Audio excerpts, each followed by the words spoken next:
প্রিয় শিক্ষার্থীরা, আজ আমরা শিখব টেক কোশ্চেনে যে বিষয়গুলি সাধারণত ভুল করে ফেলি। টেক কোশ্চেন অনেক সহজ জিনিস, অনেকের কাছেই সহজ মনে হয়, কিন্তু কিছু কিছু বিষয় খেয়াল না রাখলে সেগুলি ছুটে যেতে পারে। হতে পারে সেটা প্রতিযোগিতামূলক পরীক্ষা কিংবা স্কুল লেভেলের যে শিক্ষার্থীরা আছো, যেখানে টেক কোশ্চেন তোমাদেরকে ফেস করতে হয়, তাদের এই বিষয়গুলি জানা অত্যন্ত জরুরি। আজকে আমরা জানব all seasons in tech question, অর্থাৎ এই যে সিজনগুলি আছে সেখানে আমরা প্রোনাউন টেক কোশ্চেনের ক্ষেত্রে কি ব্যবহার করব। তো দেখে নিই। প্রথমে সামার যদি গ্রীষ্ম থাকে তাহলে এর প্রোনাউন হয়ে যাবে হি। তাহলে উত্তরটা কি হবে? যদি প্রশ্ন এমন থাকে সামার ইজ ভেরি হট, এখানে হয়ে যাচ্ছে ইজেন্ট হি।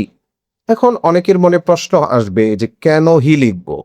আসলে এখানে গ্রীষ্মের যে খরতাপ এবং যে তেজ, এটা বোঝানোর জন্য এটা ম্যাসকুলিন জেন্ডার হিসেবে ব্যবহৃত হয়। ঠিক একইভাবে যদি রেনি সিজন আসে, সেটি আবার ভিন্ন হয়ে যাচ্ছে, তার প্রোনাউন হবে শি। যেমন কি the rainy season is pleasant, খুবই আরামদায়ক, এই জন্য হয়েছে ইজেন্ট শি। যৌক্তিকতা কি আছে? স্নিগ্ধতা অথবা উর্বরতা, এটা ফেমিনিন জেন্ডারকে রিপ্রেজেন্ট করে। যদি অটাম থাকে সেক্ষেত্রেও শি হবে। Autumn is beautiful, isn't she, আমরা উত্তরে দেখতে পাচ্ছি। এবং যৌক্তিকতা হচ্ছে নির্মলতা বা সৌন্দর্যতা, এটাও ফেমিনিন জেন্ডারকে বিলং করে। লেট অটাম, এটা অনেকে ইংরেজিতে হেমন্ত হিসেবেও পেয়ে যেতে পারো, কোনো ভুল মনে করার কিছু নেই। লেট অটাম অথবা হেমন্ত যেভাবেই লেখা থাকুক, এর প্রনাউন হবে হি। এবং দেখতে পাচ্ছি হেমন্ত ইজ ড্রাই, ইজেন্ট হি আছে, কারণ কি এখানে শুষ্কতা বা একটু রুক্ষ ভাব, এটা ম্যাসকুলিন জেন্ডারকে রিপ্রেজেন্ট করে। উইন্টার এর জন্য হবে হি, কারণ হচ্ছে শীতের যে কঠোরতা, শীতকালীন যেই তীব্রতা, সেটার জন্য এটা হি হচ্ছে। এবং প্রশ্নে দেখতে পাচ্ছি এখানে winter is cold, isn't he হয়ে যাচ্ছে। স্প্রিং শি হবে, কারণ হচ্ছে এর মধ্যে সৌন্দর্যতা বা কমলতা আছে, যেটা ফেমিনিন জেন্ডারকে বিলং করে।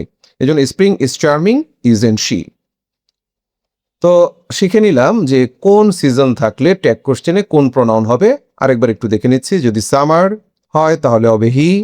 এই পাশে কিন্তু প্রত্যেকটির কারণ দেয়া আছে, সেগুলি আগের আলোচনা আমরা ইতিমধ্যেই করে ফেলেছি। যদি রেনি হয়, রেনি সিজন হয়, তাহলে হবে শি। অটাম শি হবে। লেট অটাম হি। উইন্টার হি এবং স্প্রিং শি। এর বাইরে প্রোনাউন যদি কেউ ব্যবহার করে সেটি কিন্তু ভুল হয়ে যাবে। আশা করছি এখন থেকে তোমাদের সিজন নিয়ে যে ভুলগুলি হওয়ার কথা ছিল বা যে ভুলগুলি তোমরা করতে, সেগুলি আর ইনশাল্লাহ হবে না।